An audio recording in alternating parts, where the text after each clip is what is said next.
అయితే రెడీమేడ్ బ్లౌజ్కి స్లీవ్లెస్ అయితే వచ్చింది కదా, నేను ఇట్లా శారీలో క్లాత్ తీసుకొని స్లీవ్స్ అయితే కట్ చేస్తున్నాను అనమాట. సో ఆల్రెడీ జిగ్జాగ్స్ చేశారు చూడండి.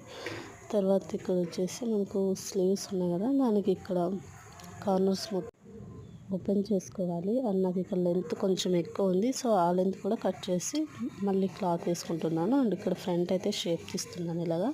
సో ఇవి ఆర్గంజా క్లాత్ కాబట్టి నాకు అసలు కుచ్చులు రావట్లేదు, అందుకే ఇట్లా పేపర్ యూస్